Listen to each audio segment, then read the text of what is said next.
السلام علیکم ورحمۃ اللہ وبرکاتہ۔ امید ہے کہ آپ تمام حضرات خیریت سے ہوں گے۔ اللہ تعالیٰ آپ کو اپنے حفظ و امان میں رکھے۔ آج ہم پڑھنے جا رہے سورہ شمس کا ترجمہ اور تفسیر۔ یہ سورت بھی مکی ہے۔ اس سورت کے اندر ایک رکوع ہے۔ اس سورت میں اللہ تعالیٰ نے کچھ چیزوں کی قسم کھائی ہے، پھر قسم کھا کے اللہ تعالیٰ نے یہ بتایا ہے کہ دیکھو اللہ تعالیٰ نے نیکی کا راستہ بھی کلیئر کر دیا ہے اور برائی کا راستہ بھی اللہ تعالیٰ نے کلیئر کر دیا۔ انسان کو اللہ تعالیٰ نے مجبور نہیں بنایا، بلکہ انسان اچھے کام بھی کر سکتا ہے اور برے کام بھی کر سکتا ہے۔ انسان کو اللہ تعالیٰ نے دونوں اختیار دیے۔ اللہ تعالیٰ نے انسان کو مجبور نہیں بنایا۔ انسان اگر اللہ تعالیٰ کے احکام کو پورا کرے گا، اچھائی پر چلے گا، اچھائی کا راستہ اختیار کرے گا، تو اللہ تعالیٰ اس کو جنت میں داخل کر دے گا۔ اگر وہ برائی کے کام کو کرے گا، اللہ کی نافرمانی کرے گا، رسول اللہ صلی اللہ علیہ وسلم کی نافرمانی کرے گا، قرآن کا انکار کرے گا، ایمان نہیں لائے گا، برائی کو اختیار کرتا رہے گا، ایمان لانے کے بعد بھی نماز چھوڑے گا، اللہ کے احکام کو توڑے گا، تو اللہ تعالیٰ اس کو جہنم کے اندر داخل کر دیتے ہیں۔ یہ دونوں راستے اللہ تعالیٰ نے بالکل کلیئر کرتے ہیں، نیکی کا راستہ بھی اور برائی کا راستہ بھی، دونوں راستے کلیئر ہیں۔ اب آپ کے اوپر ہے کہ آپ کون سا راستہ اختیار کرتے ہیں، برائی کا راستہ یا اچھائی کا راستہ۔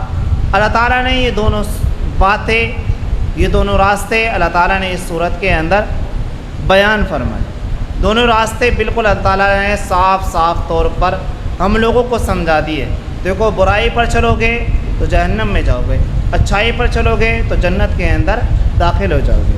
اب آئیے ترجمہ کرتے ہیں اور تفسیر سمجھتے ہیں۔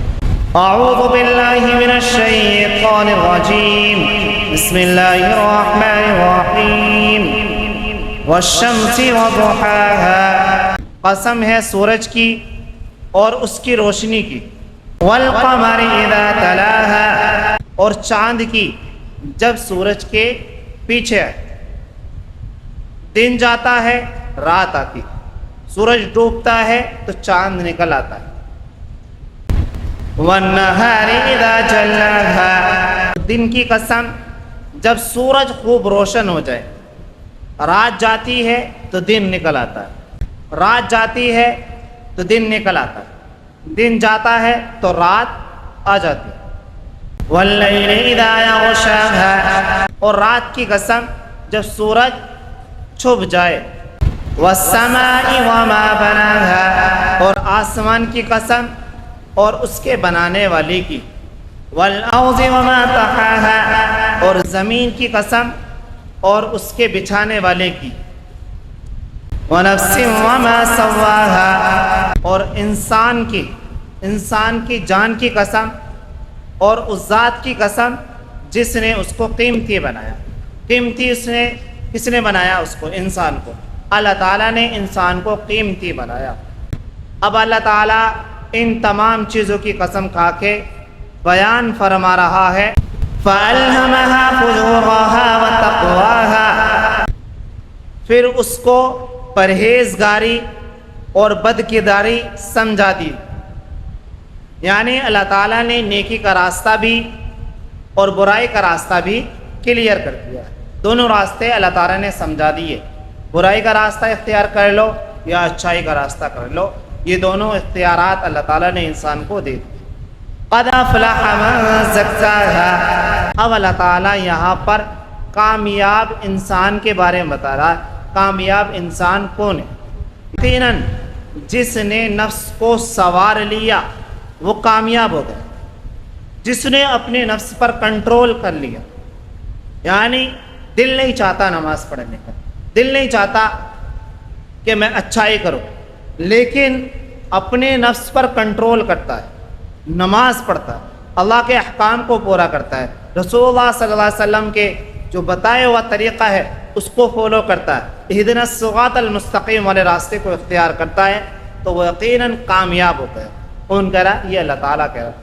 قد افلح من زکاہا، یقیناً جس نے نفس کو سوار لیا یعنی نفس پر کنٹرول کر لیا وہ کامیاب ہو گئے۔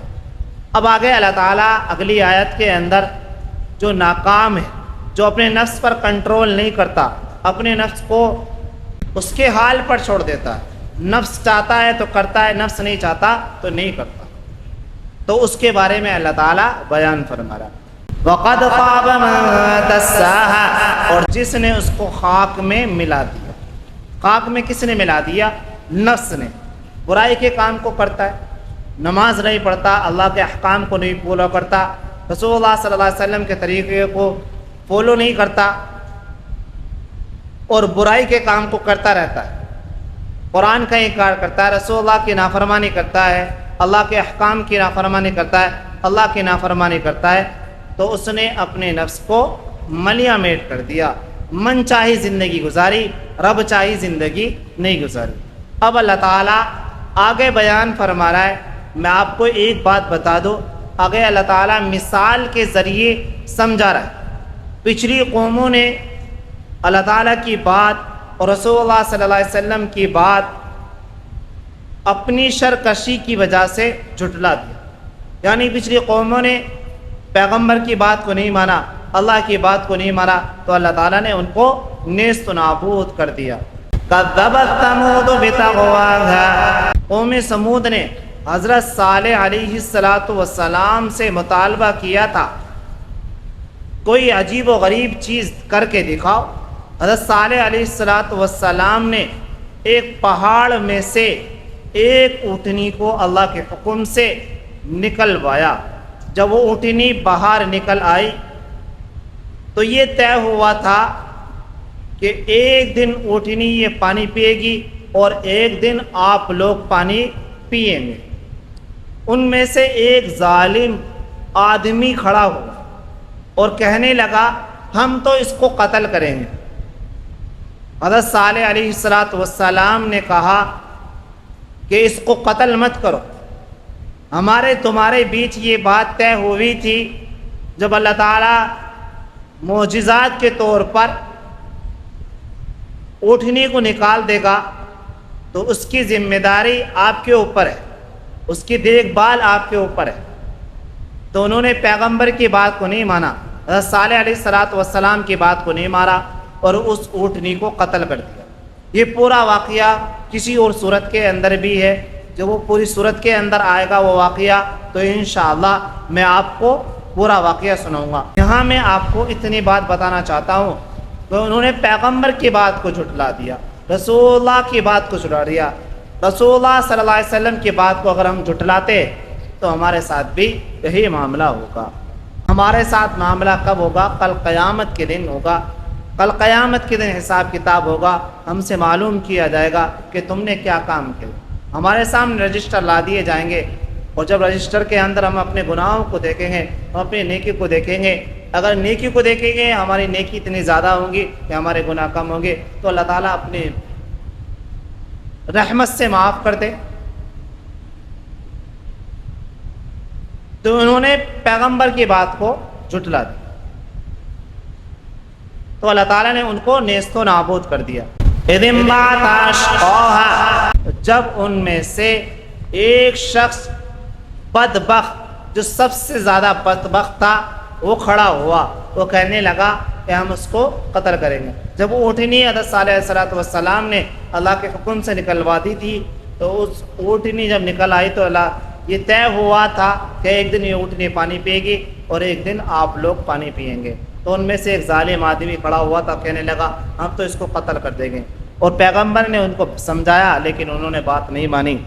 فقال لهم رسول الله ناقة الله وسقياها، تو اللہ کے پیغمبر نے ان لوگوں سے کہا کہ اللہ کی اونٹنی اور پانی کے بارے میں خبردار ہو جاؤ، اگر تم اونٹنی کو قتل مت کرو، اگر اونٹنی کو قتل کرو کہ تمہارے اوپر عذاب نازل ہو جائے۔ انہوں نے پیغمبر کی بات کو نہیں مانا اور اس اونٹنی کو قتل کر دیا، تو اللہ تعالیٰ نے ان کو نیست و نابود کر دیا۔ فَكَذَّبُوهُ فَعَقَرُوهَا، انہوں نے پیغمبر کی بات کو جھٹلا دیا اور پیغمبر کی بات کو نہیں مانا، پیغمبر کی بات کو نہیں مانا اور اونٹنی کو قتل کر دیا۔ فَدَمْدَمَ عَلَيْهِمْ رَبُّهُمْ بِذَنبِهِمْ فَسَوَّاهَا، یہاں تک کہ ان کو ان کے گناہوں کی وجہ سے عذاب نازل ہوا، اس قوم پر ان کے گناہوں کی وجہ سے اللہ تعالیٰ نے عذاب کو نازل کر دیا، چنانچہ ان کو ملیاں میٹ کر دیا، بالکل زمین کے اندر دھسا دیا، بالکل نیست و نابود کر دیا، ریزہ ریزہ کر دیا۔ وَلَا يَخَافُ عُقْبَاهَا، اور اللہ تعالیٰ نے اس کے انجام پر کوئی پرواہ نہیں کی، جب ان کو نیست و نابود کر دیا تو اللہ تعالیٰ نے اس کی کوئی پرواہ نہیں کی۔ اللہ تعالیٰ نے دونوں راستے ہمیں دے دیے، اچھائی کا راستہ بھی اور برائی کا راستہ۔ اب ہمارے اوپر ہے ہم کون سا راستہ اختیار کریں۔ اللہ تعالیٰ نے مثال کے ذریعے سمجھا دیا، دیکھو ہم نے صالح علیہ السلام کی قوم کو نیست و نابود کر دیا، انہوں نے ہماری بات نہیں مانی تھی تو ہم نے ان کو نیست و نابود کر دیا۔ اب ہمارے اوپر ہے کہ ہم کون سا راستہ اختیار کریں، اچھائی کا راستہ اختیار کریں یا برائی کا راستہ اختیار کریں۔ اچھائی کا راستہ اختیار کریں گے تو ہم جنت کے اندر داخل ہو جائیں گے، اگر ہم برائی کا راستہ اختیار کرتے تو ہم جہنم کے اندر داخل ہوں گے۔ یہ تھا پوری سورت کا ترجمہ جو میں نے ابھی آپ کو سنایا، آپ کو پڑھایا، تو میں امید کرتا ہوں کہ آپ کو یہ ترجمہ سمجھ میں آ گیا۔ اب میں آپ سے ادباً درخواست کرتا ہوں اس ویڈیو کو زیادہ سے زیادہ شیئر کریں تاکہ اور لوگ بھی اس سے فیضیاب ہو سکے۔ ہفتے میں ایک مرتبہ یہ ویڈیو آتی ہے تو آپ اس ویڈیو کو زیادہ سے زیادہ شیئر بھی کریں اور دوسروں تک پہنچائیں، اور قرآن کریم کے ترجمے کو سننے کے بعد آپ اللہ کے راستے میں لگ جائیں، اللہ کو منائیں، اللہ کو راضی کرے، تو انشاءاللہ ہماری دنیا بھی اچھی ہوگی اور آخرت بھی بہتر ہو جائے گی۔ ملتے ہیں اگلے ہفتے۔ السلام علیکم۔